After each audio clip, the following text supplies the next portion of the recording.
Pues nuevamente, bienvenidas y bienvenidos. Esta es nuestra sesión número 3, en la que vamos a analizar dos documentos que son eje rector de las funciones no nada más de dirección, sino también de supervisión y desde luego del personal docente y administrativo. Aunque estos documentos que vamos a revisar el día de hoy no son nuevos, de hecho están muy lejos de ser nuevos, todavía la mayor parte de las cuestiones que ahí se establecen siguen vigentes, ¿sí?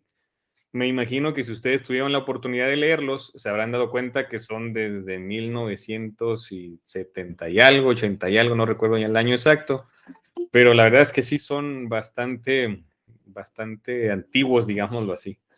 Pero aún así, nos siguen rigiendo el actuar de nosotros, nosotras, dentro de las escuelas primarias y en general de trabajadores de la Secretaría de Educación Pública, de servidores públicos, porque aunque a veces no nos gusta decirlo, no nos gusta admitirlo, eso somos.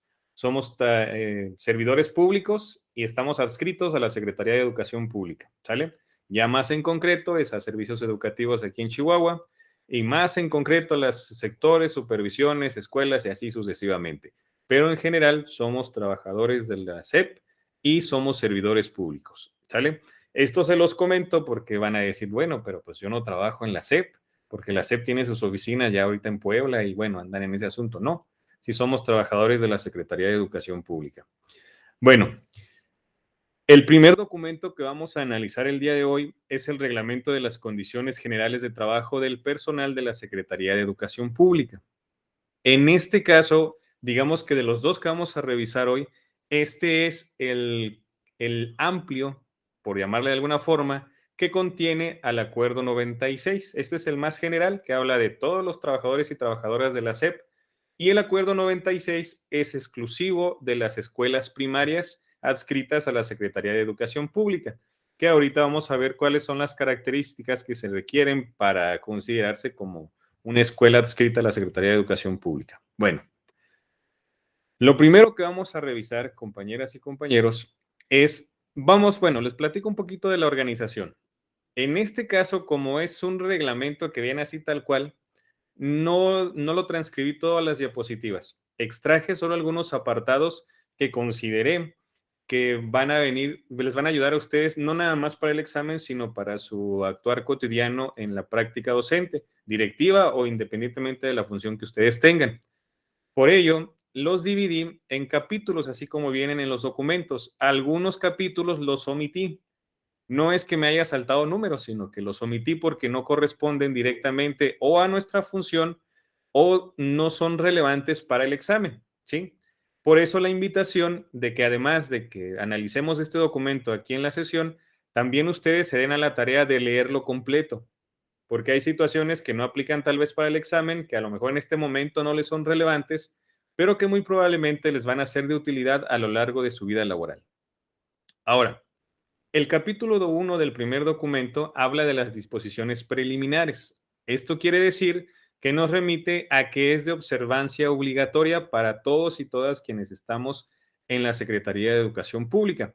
Eso por una parte, y esto lo hace también de carácter nacional y por tanto, pues le tenemos que hacer caso, pues, ¿sí? Enseguida, tenemos que los asuntos de interés colectivo se tratarán con el sindicato. ¿Esto por qué lo puse aquí? Bueno, porque a veces consideramos en algunas ocasiones que cuando hay ciertos intereses, el sindicato no tiene injerencia en las negociaciones que se realizan. Y por el contrario, debiera ser el sindicato quien retome estas cuestiones de interés colectivo, refiriéndose no a todos y todas. Es decir, si a 300 trabajadoras o trabajadores tienen interés sobre algunas prestaciones o reclamos sobre sueldos o algo así, entonces el sindicato tiene que encargarse de ello, ¿sí? No importa que no sea la totalidad del magisterio, ¿sí? Hablamos también de parcialidades, pero que sean de cierto número, pues. Ahora, esto no significa que ustedes como individuos, como trabajadores o trabajadoras de la SEP, como docentes, directivos o demás, no puedan acudir a las instancias oficiales a hacer algún trámite o algún reclamo que sea de interés particular. Ustedes pueden hacerlo, Pero si ya hablamos de un interés que es de más personas, entonces el encargado es el sindicato. Ya si lo hace o no, bueno, eso es otra historia, pero de acuerdo con este reglamento, así se debe de proceder, ¿sí? Por ejemplo, cuando ustedes van a tramitar alguna licencia por asuntos particulares, ustedes lo van a hacer porque pues, eso no es de interés colectivo. Si fuera la creación de una licencia que aplicara para todos y todas, entonces tendría que ser a través del sindicato, ¿sale? Más o menos ahí para que podamos ubicar a qué se refiere con este asunto de que los asuntos de interés colectivo se tratarán con el sindicato. Ahora, en el siguiente capítulo se habla de los trabajadores de base y trabajadores de confianza. En este caso, pues nosotros, nosotras, quienes ya tenemos una plaza definitiva, pues somos trabajadores de base. Existen los trabajadores y trabajadoras de confianza, pero regularmente en las primarias es muy raro que existan trabajadores de confianza. Más bien, eso se presta para las oficinas, por ejemplo, servicios educativos, ahí sí hay trabajadores y trabajadoras de confianza, que bueno, ya ustedes a lo mejor hasta tienen conocidos o conocidas que trabajan ahí y que no están, no tienen base, pues están nada más, incluso a veces hasta por honorarios o que dejan su puesto como docentes o como directivos o el puesto que tengan y se van a una comisión, porque a veces así le llamamos comúnmente, a servicios educativos o a primarias o a alguna instancia. ¿Sí? En esos casos sí aplica el ser trabajador de confianza. Y en este caso nos dice, ningún trabajador adquirirá el carácter de empleado de base, sino hasta que transcurran 6 meses con nombramiento definitivo. Por eso, a algunos y algunas nos tocó todavía que iniciamos a trabajar con un código 95, después de pasados 6 meses un día, entonces lo que podemos ya a partir de esa fecha, pudiéramos nosotros entonces cambiar el código 95 por un código 10 que ya es base definitiva. A estas alturas, el código 95 ya lo toman legalmente como el equivalente al código 10, porque a muchas personas, dependiendo de su perfil o dependiendo de algunas otras circunstancias administrativas, no se les ha podido cambiar el código 95 por un código 10. Y ya más recientemente, el código 10 y el 95 fueron suplidos, llamémosle así, por otros códigos dependiendo de la función cuando se instauró la ley de servicio profesional docente. Hablamos de los FZ, de los FW, y surgieron algunos otros conceptos, algunas otras claves que sustituyen al 10 y al 95, pero bueno, ahorita está administrativamente también un asunto que hace referencia a volver a esas claves para que ya se dé mayor certeza laboral. Pero bueno, no voy a meter mucho en estos asuntos. Aquí nada más esto es importante que lo tengan presente para que si en algún punto les habla en el examen de los códigos, de los tipos de trabajadores, pudiera ser, se me ocurre, o qué pasaría con una persona que es interina, si tiene derecho a aguinaldo, si tiene derecho a prestaciones o a qué tiene derecho, ¿sale? Eso también es muy importante que lo tengan presente. Ahora, en el siguiente capítulo, capítulo número 3 de los nombramientos y promociones. En este caso, hablamos de ciertas circunstancias al respecto. Primero, gozar de buena reputación y no haber sido condenado por delitos graves. Esto se los puse aquí porque hace referencia a los nombramientos. Es decir, quien incurra en este primer punto que les coloqué aquí, que es gozar de buena reputación, bueno, sí, que no tenga buena reputación de acuerdo a las interpretaciones legales de la Secretaría de Educación Pública o que haya sido condenado por delitos graves, no puede ser acreedor de un nombramiento ni temporal ni definitivo. Y aquí nos viene ese recuerdo. No sé si ustedes pueden hacer memoria y recuerden que cuando ingresamos al servicio nos pidieron una carta de no antecedentes penales. Bueno, aquí está la razón. Todavía a estas fechas se sigue solicitando esa carta para poder incluso dar un interinato. No tiene que ser una plaza base, sino también si es una plaza temporal, aún así se solicita este requisito. Ahora, en el caso del nombramiento queda sin efecto si el trabajador no se presenta a los 5 días de haber sido notificado legalmente si el empleo está en su lugar de domicilio. Es decir, si a ustedes les dan una promoción, bueno, recapitulo, cuando a ustedes les den su promoción y se tengan que trasladar no se me ocurre que viven aquí en Chihuahua y se tienen que trasladar, viven en el sur, pero tienen que llegar al norte, y no se presentan o no se reportan con su autoridad inmediata superior en los primeros 5 días, su nombramiento queda sin efecto. Es decir, su promoción se cancela. Si está dentro de la ciudad donde viven, del municipio, de la localidad. Si el lugar de la promoción o de su plaza está fuera de la ciudad y tienen que cambiar de domicilio, les dan hasta 15 días. ¿Sí? Eso hay que tenerlo muy presente. Probablemente también les pueda venir en el examen y si no, les va a servir cuando ya estén en la dirección. Porque así ustedes ya deben de conocer estas cuestiones administrativas. ¿Sale? Bueno, seguimos con el capítulo número 4, que es aquí donde empieza lo que pues sí seguramente va a venir en el examen, que habla de los derechos y obligaciones de trabajadores y trabajadoras. Primero, es nuestra obligación asistir con puntualidad al desempeño de las labores y cumplir con las disposiciones que se dicten para comprobarla. Es decir, esto pareciera lógico, o pareciera que es obvio, pero muchas de las veces no lo es. Y aquí tendríamos que identificar en qué términos hablamos de esa puntualidad, porque yo puedo entender puntualidad como pues, llegar a las 8 así barridas, puedo considerar como puntualidad llegar a las 7:30, o pues bueno, ya si somos poquito más flexibles, puntualidad llego a las 8:03 y no hay problema. Entonces, por eso es tan importante que legalmente entendamos en qué términos se habla de puntualidad, ¿sí? Más adelante vamos a revisar ese apartado en el acuerdo 96.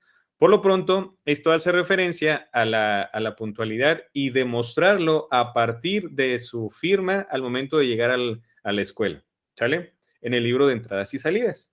Entonces, la obligación como docentes y como directivos y todo el personal que trabaja en una escuela y en general en la Secretaría de Educación Pública es esa, llegar al centro de trabajo y registrar su entrada, pero también su salida. Luego tenemos que en caso de enfermedad hay que dar aviso dentro de la hora siguiente a la reglamentaria de su entrada de labores. Si yo tengo un accidente, si tengo una enfermedad, bueno, accidente no sería tan así, más bien una enfermedad, que amanezco, no sé, no me puedo levantar y tengo que ir al médico, se me ocurre eso. Entonces, mi obligación como docente, como trabajador, en mi caso, si trabajo en una primaria como docente, mi obligación es avisar al director dentro de la primera hora después de que debió haber sido mi hora de entrada. Es decir, antes de las 9 de la mañana, si trabajo en turno matutino, debo de haberle avisado a mi director o directora que estoy enfermo y que estoy en el ISSSTE o en algún otro servicio médico. Pero es mi obligación y también es mi obligación entregar el comprobante de que estuve atendiéndome médicamente. A veces creemos que es obligación del directivo, a ver, no sé, Aurora, tú te enfermaste y ya me dijiste que no asististe a la escuela porque estabas enferma. Ah, pues ahí te voy a andar siguiendo para que me entregues tu justificante. Y no, no es así. Es al contrario. El docente o la docente tiene la obligación de entregarlo, primero de dar aviso en la primera hora y luego de entregar el comprobante médico en un plazo no mayor a 24 horas, porque si no lo hace, entonces la falta no es justificada y se hace acreedor o acreedora a otro tipo de sanciones. Si fuera el directivo el que falta, entonces le tiene que avisar a la autoridad inmediata superior, que es el supervisor o supervisora. Si fuera el supervisor o supervisora, así nos vamos en esa cadenita. Sería al jefe o jefa de sector. En algunos, bueno, aquí en Chihuahua sí existen, pero en algunos estados no existe jefe de sectores, entonces tendría que ser directamente a la unidad de servicios educativos de cada entidad federativa.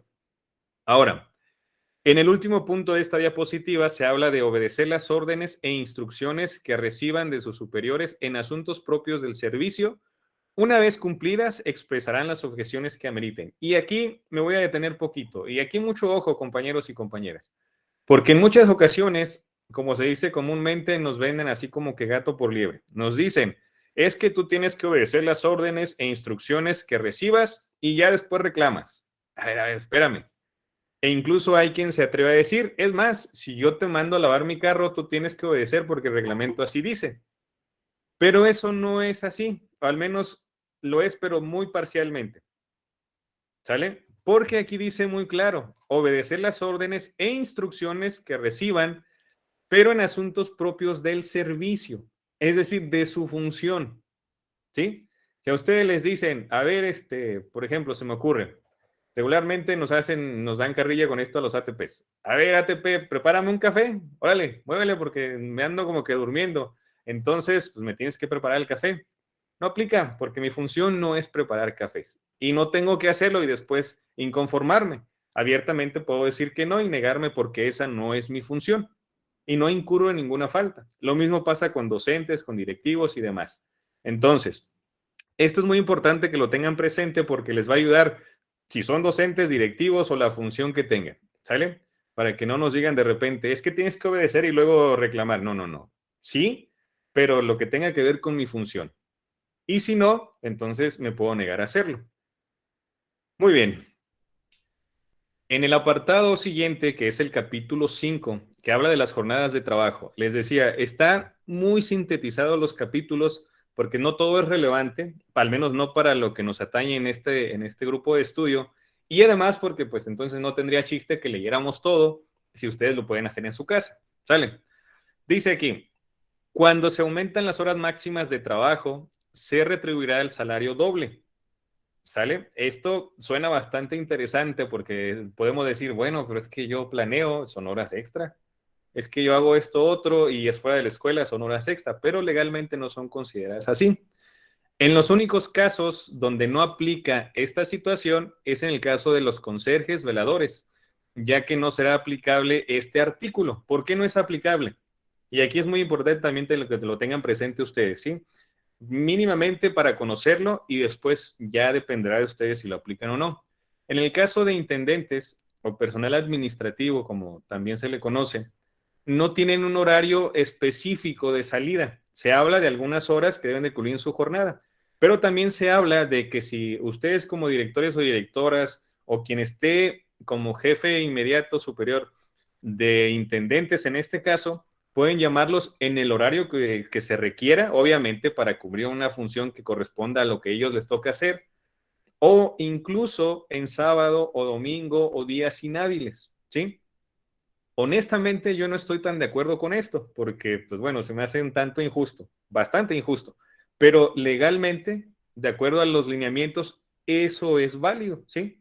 Y muchos directores y directoras no lo tienen, no lo conocen, pues, y muchos compañeros y compañeras intendentes tampoco. Entonces, no estoy diciendo que se tenga que aplicar así, pero si en el examen viene una pregunta así, entonces ahí sí lo tenemos que aplicar así. A intendentes, veladores, se les puede convocar en el horario que sea y en el día que sea. ¿Sale? Eso para que lo tengan bien presente. Ahora, aquí nos vamos a pasar al siguiente capítulo. En el capítulo 6 de este documento, el reglamento de las condiciones generales de trabajo, tenemos los horarios, la asistencia al trabajo, perdón. Dice, los horarios establecerán el tiempo laborable concediendo una tolerancia de 10 minutos para llegar al trabajo. Y aquí tenemos otro punto que es muy debatible y que pues no debiera porque en realidad a veces creamos tradiciones o generamos costumbres que después convertimos en leyes pero que no están en ningún lado, ¿sí? En alguna ocasión hablamos acerca de qué se considera retardo. Llegar 5 minutos antes de las 8, llegar a las 8 o qué se considera retardo. Si hablamos de aquí si hablamos de que aquí en el reglamento tenemos que son 10 minutos después de las 8, entonces un retardo, ahorita vamos a ver en qué consiste. Pero esto es para que lo tengan entendido. En este sentido, los horarios establecerán 10 minutos de tolerancia después de las 8. Es decir, ustedes tienen para llegar a su trabajo hasta las 8:10 de acuerdo con este reglamento. ¿Sale? Ahora, de aquí, Pero no todos los días. no, hablamos de cuestiones extraordinarias, ¿verdad? Sí, sí, esto Sí, aplica, pero sí creo que sí tiene una implicación de cuando es muy constante. Me parece que sí tiene una sanción de, bueno, una penalización de descuentos. Que sí, sí, sí, es un proceso y sí, sí, sí llega hasta los descuentos, incluso puede llegar hasta la destitución, pero ya nos vamos a casos extremos. En este sí, caso, lo de la tolerancia se habla de que, bueno, esto es lo que dice aquí, lo que se nos permite legalmente, pero así como en la práctica, yo creo que si aplicamos este reglamento tal cual a todo mundo y nos lo aplicamos, yo creo que más de 5 o 6 sí andamos ahí como que fallando en alguna situación, ¿sí? Entonces, de ahí que aquí vamos a analizar lo que es y lo que debe de ser. Ya en la práctica, pues ya hablamos de situaciones distintas, ¿sale? Bueno, les decía, me voy a pasar al capítulo 10. Los anteriores sí es importante que los conozcan, pero en este caso no son tan relevantes para el examen. Ahora, el capítulo 10 habla de las licencias y aquí tenemos dos tipos de licencias. La licencia sin goce de sueldo y la licencia con goce de sueldo.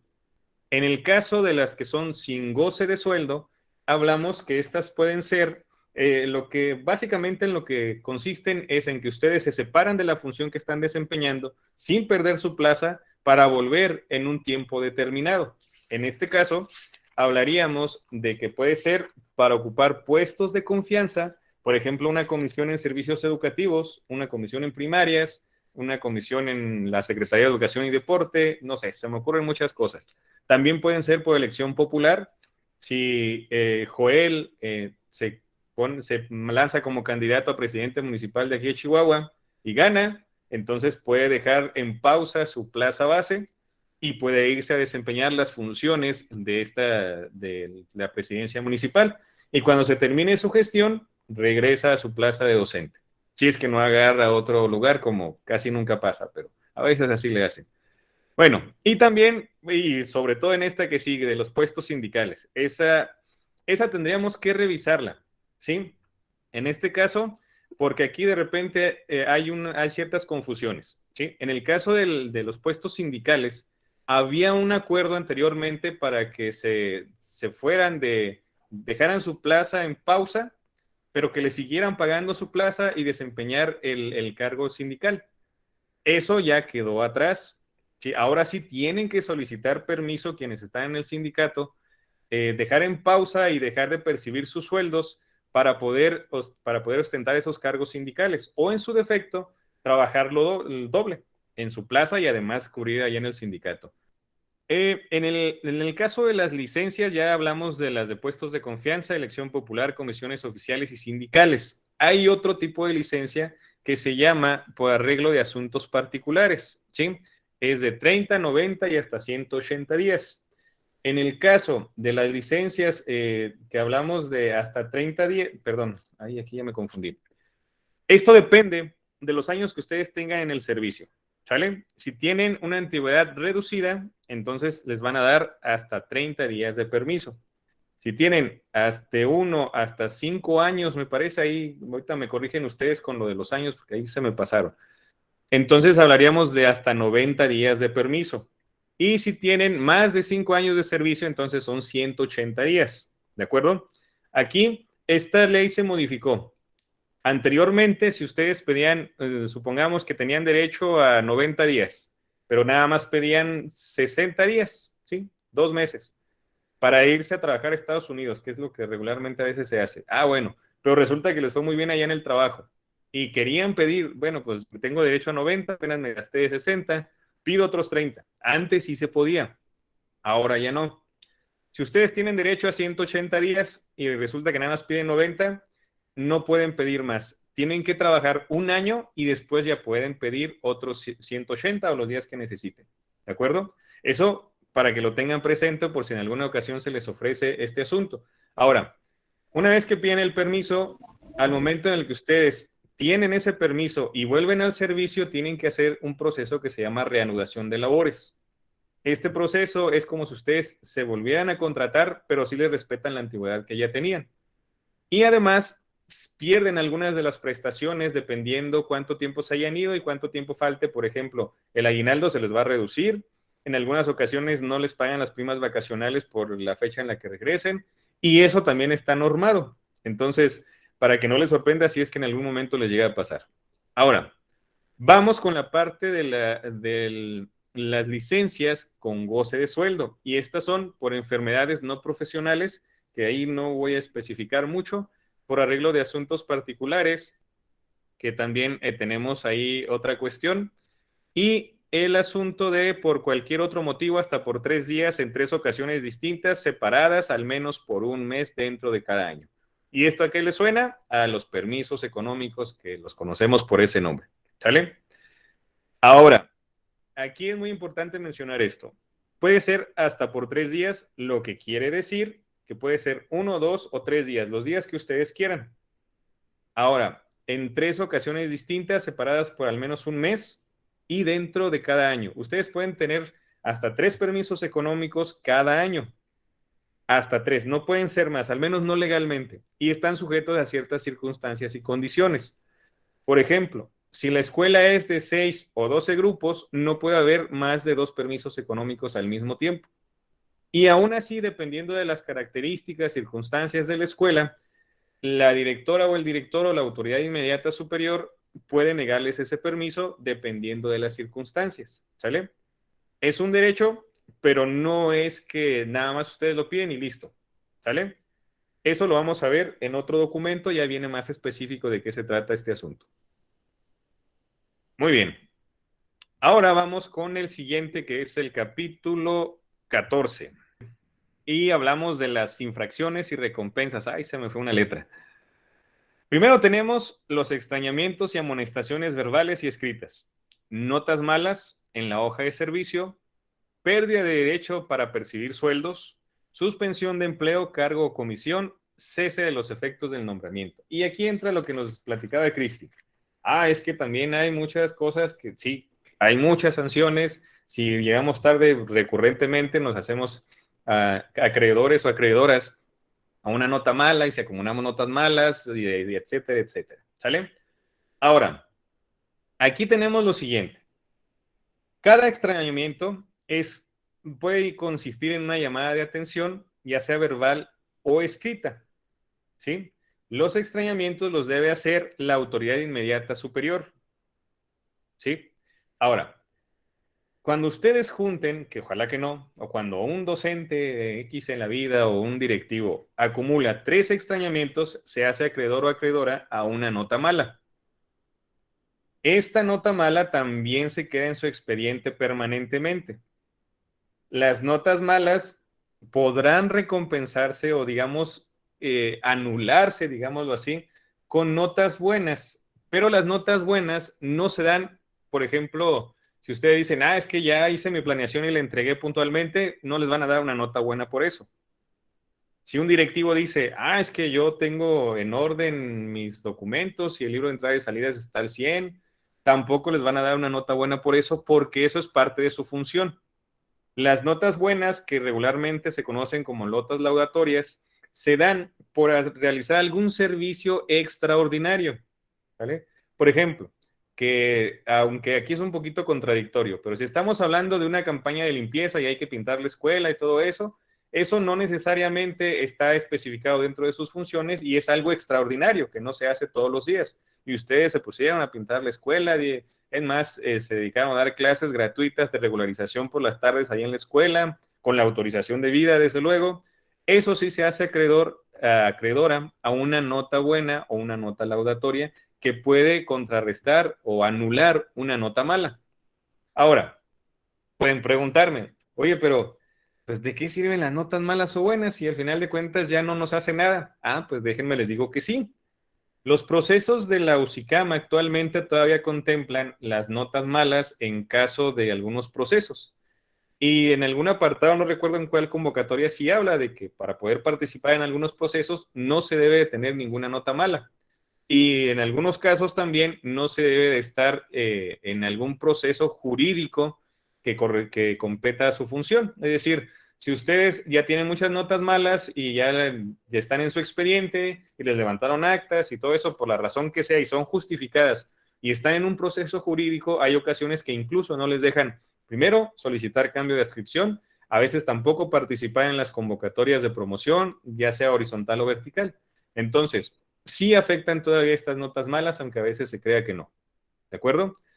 Ahora, los motivos de las notas malas, pues son muchísimos, que van desde las llegadas tarde, que van desde el incumplimiento de sus funciones con calidad, eficiencia, excelencia.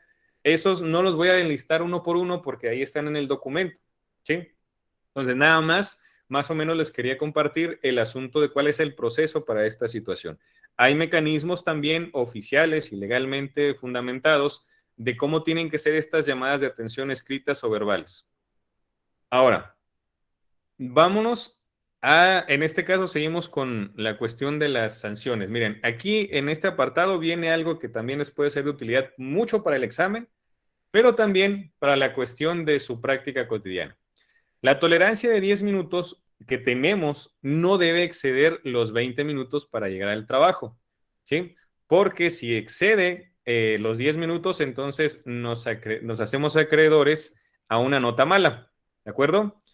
Reitero, la tolerancia de 10 minutos que no exceda los 20, es decir, que sea de los 10 a los 19 minutos, entonces nos haremos acreedores a una nota mala. Luego, si el retardo está entre el minuto 20, las 8:20 y las 8:30, entonces ahí nos hacemos acreedores a una nota mala por cada uno, ¿sí? Luego, si llegamos después de los 30 minutos, ahí se considera como una falta injustificada. Y aquí pasa algo bien interesante, miren. En el reglamento dice así, dice que si yo llego tarde 30 minutos a mi centro de trabajo y soy docente, el director o directora ya no debe de permitirme la entrada. Fíjense bien, ha ocurrido en algunos casos que llegan después y los dejan entrar porque ya en la realidad entonces decimos, no, es que el grupo no se puede quedar solo, ¿de acuerdo? Pero reglamentariamente, para el examen, para que ustedes puedan contestar, entonces después de 30 minutos ya no se le puede dejar entrar al docente, la docente, o incluso pudiera ser hasta el directivo si llega 30 minutos después de la hora injustificadamente. Y luego tenemos que 5 notas malas por retardo, que son las que ya mencionamos, ameritan la suspensión de un día de sueldo, sin perjuicio para la autoridad. Es decir, si cumplen este requisito de las 5 notas malas, entonces les van a descontar o nos van a descontar un día de sueldo. ¿De acuerdo? Ahí en el documento vienen más especificaciones. Aquí nada más se los quise resumir y que sea una provocación para que ustedes lo puedan revisar. Muy bien. Ahora, hasta aquí, compañeras y compañeros, tenemos lo del reglamento de las condiciones generales de trabajo de quienes laboramos en la Secretaría de Educación Pública. Ahora vamos con otro tema que está de la mano, o sea, van casi de forma paralela. Y es el acuerdo número 96, que por experiencia, sí les comento, en el año anterior, en el examen, sí venían varias preguntas del acuerdo 96, también del reglamento, pero estaba más enfocado al acuerdo 96, porque pues aquí ya hablamos de las primarias, ¿sí? De lo específico, de educación básica, no de la SEP en general. Bueno, aquí de igual forma, los artículos no están todos ni todos los capítulos, están nada más los que consideré que les pueden ser de utilidad para el examen y que son relevantes también para su práctica. Primero tenemos las disposiciones generales. Y aquí nos encontramos 3 puntos.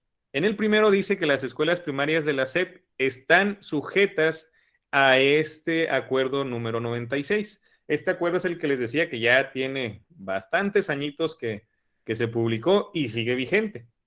Algunas de las cosas ya fueron rebasadas por algunos otros reglamentos. Ahorita les voy a mencionar algunas de ellas. Pero las que les coloqué aquí, esas siguen vigentes y son de las que les preguntan en el examen. Entonces, aquí tenemos que las escuelas públicas y privadas, las escuelas primarias, en las públicas, pues todas están adscritas a la SEP y tenemos que regirnos por este acuerdo 96. En el caso de las privadas, primero tienen que ser validadas por la Secretaría de Educación Pública y después también tienen que regirse por este acuerdo. Luego, tenemos que una de las obligaciones de las escuelas primarias es cumplir con los objetivos apegados al artículo 3º constitucional vigente. Esa palabra no viene en el reglamento, pero bueno, eso es lo que quería comentarles. Todas las escuelas deben trabajar a partir del artículo 3º constitucional.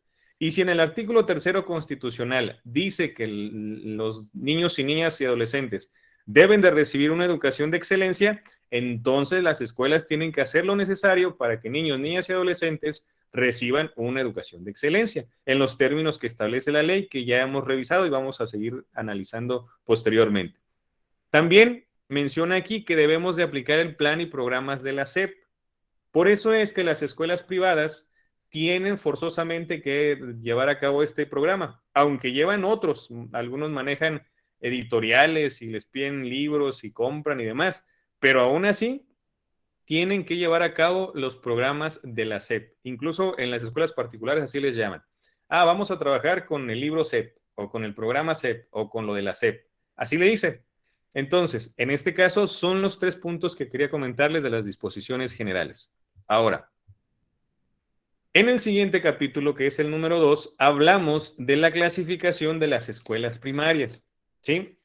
Aquí se clasifican por varios tipos, ¿sale? Primero tenemos por su ubicación. Por su ubicación están consideradas como urbanas y rurales. Así, sencillo. Y ahí pues no hay que ahondar, ¿verdad? Las urbanas de la ciudad, las rurales en las comunidades un poquito más alejadas. Y bueno, ustedes ya saben de qué estamos hablando con esto. Y luego también se clasifican por su organización. Por su organización se identifican por que son de organización completa, que son las que tienen los 6 grados de primero a sexto. Sí, esto no hay que confundirlo. 6 grados de primero a sexto, independientemente que sean 2 grupos por grado o 3 grupos por grado, los grupos que sean, la característica es que sean de 6 grados, de primero a sexto. Luego tenemos la incompleta. Y aquí está algo que quisiera detenerme. Incompleta a veces pensamos que son las multigrado, pero no necesariamente, ¿sí? Aquí las incompletas quiere decir que no tienen todos los grados. Por ejemplo, que tengan primero, segundo, quinto y sexto. Porque si hay escuelas así, esas son las escuelas incompletas. Aunque tuvieran 2 grupos de primero y 3 de segundo y luego 4 de quinto y otros 2 de sexto, aún así es incompleta porque no atienden a todos los grados, ¿sí? Luego tenemos la unitaria. En este caso, pues es la que tiene nada más un solo docente que atiende todos los grupos independientemente del número de grupos que sean. Tenemos las otras que se llaman rurales unitarias completas. En este caso, pues bueno, hablaríamos de que atienden todos los grados, pero que es un docente el que atiende 2 o más grados, ¿sale? Que son las que conocemos como multigrado. Y posteriormente, pues bueno, tenemos la clasificación por la permanencia de los alumnos en el plantel. Aquí tenemos las escuelas primarias internas, que es donde alumnos y alumnas permanecen pues, en un internado. La medio internas, que es regularmente como los que mencionaba Cristi ahorita, los CREI, que sí permanecen ahí, van a clases y todo, pero tienen el tiempo para comer ahí y para tener algunas otras actividades, además de las académicas. Y las externas, que hacen referencia nada más a que los niños y niñas están durante la jornada escolar y listo, y se regresan a sus casas. Enseguida tenemos la dependencia económica. Y aquí de repente cuando nos inscribimos en la UCICAM o en cualquier otro proceso, nos preguntan, oye, pero tu escuela o la escuela es federal, federalizada o cómo. Y luego confundimos esos términos. Y aquí tenemos que existen las federales, las primarias federales, que son las que dependen directamente de la Secretaría de Educación Pública para su administración, organización y demás. Y luego tenemos las federalizadas, que hacen convenios con las entidades federativas, los estados de la República, y que también están coordinadas y administradas por la SEP, por la Federación, pero en convenio con los distintos estados de la República. Luego tenemos las coordinadas, donde ahí la administración la llevan los estados, donde se hacen convenios también, pero ya son un poquito más, ¿cómo llamarlo? Lleva el control más los estados de la República. Tenemos las de artículo 123, no sé si las han escuchado, las escuelas primarias, que así se llama. Es que esa escuela es artículo 123. Estas están administradas por la Secretaría de Educación Pública, pero las coordinan organizaciones que tienen que ver con asociaciones civiles, incluso a veces las tienen maquilas, mineras. Esas son las escuelas de artículo 123. Y luego tenemos las de por cooperación, que esas están clasificadas y se caracterizan porque las atiende las instancias privadas o algunas empresas o demás. Y por último tenemos por su turno de trabajo, que aquí pues están las matutinas, vespertinas y nocturnas. Ahí sí no tenemos mayor problema, ¿verdad? Nada más sería ubicar en qué horario se manejan y listo. Y luego, acá tenemos en el capítulo 4, y aquí viene lo bueno, para que despierten, para que se activen y para que quienes van a participar para directores o directoras, aquí viene lo que nos toca o lo que les va a tocar hacer. Primero, el director o directora es designado y autorizado por la Secretaría de Educación Pública a través de los distintos procesos y a través de todo lo que ya conocemos. En ese entonces, cuando se publicó el documento, eran otros mecanismos, ahora es por examen, por otro proceso, pero aún así es por la Secretaría de Educación Pública. ¿De acuerdo? Luego, el director será, perdón, ahí se me pasó una letra, será suplido por el profesor de mayor antigüedad en la escuela y que atienda el grado más alto. Ahí, aquí tenemos nuestro primer costumbre que se hizo ley. Cuando el director no está, ¿a quién le encargamos las llaves y todo lo que se ofrezca? Cuando no hay subdirector o subdirectora. ¿A quién se le encargamos? Pues al de guardia, ¿verdad? ¿Qué tiene que tenga 3 años de servicio y qué tiene que tenga primer año? Pues reglamentariamente no es así. Legalmente es a la persona que tenga mayor antigüedad en la escuela y que tiene el grado más alto. Por ejemplo, digamos, Marisol y yo tenemos el grado igual, los dos somos de quinto, pero ella tiene, no sé, 20 años de servicio y yo tengo 25. Entonces me corresponde a mí. Pero si resulta que Marisol tiene 15 años de servicio, yo también tengo 15, pero ella tiene quinto y yo primero, entonces le corresponde a ella. ¿De acuerdo? El primer criterio es la antigüedad y el segundo, el grado más alto. Eso legalmente. Les digo, en la práctica no se hace así, regularmente se queda a cargo de la persona que esté de guardia. Luego, otra de las responsabilidades del directivo es representar técnica y administrativamente a la escuela. ¿A qué se refiere esto? Bueno, se refiere precisamente a que todo lo que pasa en la escuela, independientemente de que estén enterados o enteradas o no, es responsabilidad de ustedes como directivos. ¿Sale? Si un niño se golpea, si a un niño le pasa algo, si un niño se accidenta, cualquier cosa, es responsabilidad de ustedes, porque ustedes son los encargados y encargadas de las instituciones. ¿Sale? Si un maestro o maestra no está realizando su planeación, administrativamente es responsabilidad de ustedes, porque ustedes son la instancia que debe propiciar que los alumnos y alumnas reciban una educación de excelencia, y si el docente o la docente no planea sus actividades, entonces no es de excelencia, de acuerdo, en términos legales, ¿eh? ¿Sale? Y pues en términos prácticos, pues se antoja difícil que sí lo sea. Bueno, luego también le corresponde estudiar y resolver los problemas pedagógicos y administrativos que se presenten en la escuela, así como plantear ante las autoridades correspondientes aquellos que no sean de su competencia. Por eso es que el director o directora debe tener constante contacto, comunicación y vinculación con otras instancias para turnar esas situaciones que no están dentro de su competencia pero que se tienen que resolver. Y la manera en la que los atiende o en la que los resuelve es turnándolos a las instancias correspondientes. Luego tenemos propiciar la información que a través de sus autoridades competentes le requiere a la Secretaría de Educación Pública en el tiempo que ésta señale. Y aquí tenemos otro ejemplo. Luego nos preguntamos, pero es que ¿para qué me están pidiendo peso y talla? Si eso no me corresponde porque somos una escuela. Bueno, pues el reglamento dice que sí les corresponde como escuela y a ustedes como directivos entregar eso. ¿Por qué nos solicitan que subamos al CIE las calificaciones y nos sirven a nosotros como maestros y maestras? Bueno, porque el directivo tiene que encargarse de dar la información que la Secretaría de Educación Pública solicite. Y además lo tiene que hacer en el tiempo que se señale. ¿Sale? Si algún docente, por ejemplo aquí en Chihuahua, no sube sus calificaciones al CIE, la sanción es para el directivo, director o directora. Por eso el director o directora tiene que verificar que esto suceda. ¿De acuerdo? Ahora, vamos a la siguiente, que dice organizar y coordinar el desarrollo de las actividades de inscripción, restricción, registro, acreditación y certificación de estudios. Tenemos que aquí también se dicta, el directivo, la directora, debe dictar las medidas necesarias para garantizar la atención de los grupos que eventualmente queden sin maestro. Y aquí hay varias cosas, ¿sale? Muchas veces decimos, no, es que si no, si la maestra Alma no viene a dar clases porque tiene licencia con goce de sueldo o enfermedad o lo que sea, pues no atiendo al grupo, que se suspenda mejor. Eso no se debe de hacer. Ustedes como directores y directoras deben de asegurarse de que los niños y niñas que están en el grupo de la maestra Alma reciban las clases. ¿Cómo le van a hacer?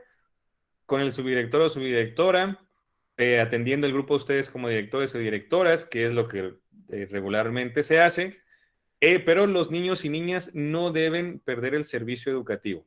Y aquí está bien claro, deben dictar las medidas necesarias para garantizar la atención de los grupos. ¿Cuáles son estas medidas? Bueno, en términos de normatividad y todo eso, ustedes como directores y directoras lo deciden, pero sin salirse de la normatividad. Suspender las clases no es una opción, ¿sale? Si se hace o no, bueno, esa es otra historia, pero legalmente para el examen no se debe de hacer, porque están negando el derecho a la educación, independientemente de las, y acuérdense del interés superior de la niñez, la maestra sí tiene derecho a su licencia por enfermedad o lo que sea, pero no está, ese derecho no está por encima del derecho a la educación que tienen niños, niñas y adolescentes. ¿Y quién se va a encargar de que reciban ese derecho? El director o directora.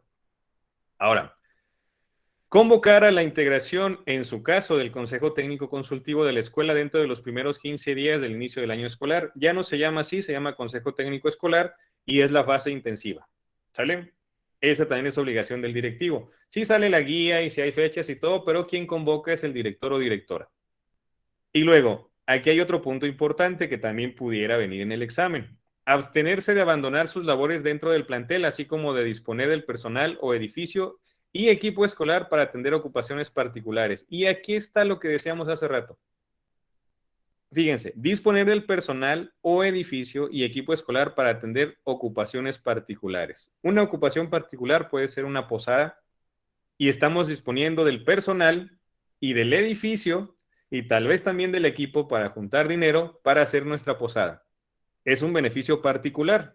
Y aquí dice abstenerse de abandonar sus labores y también de disponer de estas situaciones. Aquí pudiéramos contestar la pregunta que nos hacía hace rato, ¿sale? Ahora, esto no significa que como director o directora no puedan salir de la escuela, ¿sale? Pero tiene que ser justificado, si no, ¿quién va a entregar los oficios a las instancias? ¿Quién va a recoger los apoyos? Claro que sí, pero aquí está otro punto importante. Cada que el director o directora sale, debe de registrar su salida en el libro de entradas y salidas y el asunto al que acude. Y también la hora de regreso. Eso legalmente tiene que ser, ¿sale? Insisto, se hace o no es otra historia, pero sí se tiene que hacer de acuerdo a esto. Y para el examen seguramente se van a encontrar varias de esas. Así que aquí hay que poner mucha atención. Ahora, lo que corresponde al personal docente. Y aquí me van a decir, oye, pero pues fíjate que yo ya no quiero ser personal, bueno, ya no voy a ser personal docente, voy a ser director o directora. Sí, pero para poder aplicar la normatividad deben de saber cuáles son las obligaciones de las y los docentes. Por ejemplo, si en una pregunta del examen les dice, ok, un docente no ha elaborado su plan anual de trabajo, ¿cuál es la acción del director que corresponde? ¿Sale? Y aquí dice, elaborar, obligación casi primera del docente, elaborar y presentar al director de la escuela el plan anual de trabajo. Entonces, esto sería un incumplimiento al reglamento y por tanto ustedes legalmente tendrían que actuar ya sea con un extrañamiento, una llamada de atención o algo, normativamente. Claro que en la práctica ustedes dicen, oye, profe, no inventes, ya vamos, en el ciclo inició en agosto, ya estamos en octubre y tú no me has entregado el plan de trabajo, ¿cómo le hacemos? ¿Sale? Pero normativamente sí amerita una sanción administrativa. Luego, cumplir las comisiones especiales que le asigne la dirección del plantel. Estas comisiones especiales, volvemos a reiterar, no consisten en aval el cargo del director, ni tampoco en hacerle el café, ni tampoco en ir por los burritos allá a las socias o al bombero de donde los compren. No, no consisten en eso. Las comisiones especiales son las que surgen para las actividades extraordinarias para beneficio del aprendizaje de niños, niñas y adolescentes. Por ejemplo, si van a hacer una semana cultural o un rally matemático, una comisión especial sería que la maestra Marisol se va a encargar de uno de las estaciones donde van a trabajar con el Tangram. Y entonces Joel se va a encargar de otra estación donde pues, van a trabajar las regletas. Esa es una comisión especial que tiene que ver con este asunto del trabajo con los aprendizajes y el trabajo académico. Luego tenemos elaborar y entregar al director la documentación de control escolar en los plazos estipulados para tal efecto. ¿Sí? A veces dicen, no, es que la obligación de llenar los datos de los niños y niñas es del director. ¿Yo para qué quiero llenar esa sábana grandota con los datos? No, no. Aquí está. La documentación hace referencia a los expedientes de niños y niñas y adolescentes y también hace referencia a las listas de asistencia, a las fichas de identificación. Todo eso ustedes lo tienen que realizar. ¿Sí? Como docentes. Y ustedes como directivos, ya cuando estén en la función, tienen que verificar que se haga. Y si no, emprender las acciones necesarias para que se haga. Luego dice cubrir las guardias semanarias de horario extraordinario ajustándose a las disposiciones que normen las mismas. Aquí hablamos de que el maestro o maestra de guardia regularmente, bueno, no regularmente, está establecido que debe llegar al menos media hora antes de la hora, del horario de entrada, ¿sí? Y por eso aquí dice horario extraordinario, porque ya no estamos hablando de las 8, estamos hablando de las 7:30. En algunas escuelas se llevan a cabo acuerdos donde dicen, bueno, pues no tan temprano, nomás con que llegues 15 minutos antes, está bien. Son acuerdos internos, pero aquí dice que son en horario extraordinario y hablamos de cumplir las guardias semanarias, ¿sale? Y luego, asistir puntualmente a la escuela de acuerdo con los horarios vigentes, absteniéndose de abandonar sus labores durante el tiempo señalado. Si una pregunta les dice, un docente de la primaria fulanito de tal, constantemente sale a la tienda a comprar soda y galletas para desayunar, ustedes como directivos, ¿qué harían? Ah, bueno, pues darle chance porque pues es que el hambre es canija. No, normativamente no es lo que tienen que hacer. Normativamente tienen que emprender acciones para que esto deje de suceder, porque el reglamento dice que no pueden ausentarse de sus labores durante el tiempo señalado. Esto quiere decir que no pueden salir de la escuela. ¿Sale? Ok. Vamos con el capítulo 7 y aquí es donde hablamos del personal administrativo. Aquí me enfoqué básicamente al personal de intendencia porque también habla del personal de oficina y otras funciones, pero aquí nada más voy a manejar lo de intendencia. Y aquí, el personal administrativo se refiere al de oficina, al de mantenimiento, aseo y vigilancia. Y aquí es donde entran los intendentes con mantenimiento y aseo. ¿Sale? Y luego, ¿qué es lo que les corresponde a ellos de manera así medular? Desempeñar las labores oficiales ordinarias o extraordinarias que le asigne el director de la escuela, conforme a su nombramiento y horario. Y aquí hablamos de lo que les comentaba. Si les llaman en algún horario que no sea el habitual, por ejemplo, de 8 a 3 o en algunos otros varía, bueno, en este caso tendrían que asistir porque aquí lo especifica. Luego, realizar las demás funciones que, siendo análogas a las anteriores, le atribuya el presente ordenamiento y otras disposiciones aplicables. Aquí es donde les comentaba que no está del todo claro, no hay una lista específica de las funciones de las y los intendentes. Y este apartado que dice todo lo que más, demás que les diga el director, que corresponde a su función, entonces implica muchas cosas. Pero si nos basamos en el reglamento, entonces tendríamos que atender esto que tenemos aquí. Ahora, en el siguiente es el capítulo 8, que habla del alumnado. Aquí nada más decidí ponerles estos dos puntos. Gozar de los mismos derechos y oportunidades para recibir educación dentro de las prescripciones reglamentarias, planes de estudio y programas de orientación que determine la Secretaría de Educación Pública. Con esto englobamos muchísimas cosas, ¿sale? Porque en otros documentos lo vamos a abordar más específicamente. Y bueno, aquí hablamos de gozar de 30 minutos de descanso dentro del tiempo de labores en caso de ser alumnos de escuelas matutinas o vespertinas. Esto es derechos de los estudiantes, de los y las estudiantes. ¿De acuerdo? Ahora, aquí tenemos el capítulo 9 que habla de la disciplina en términos de este documento.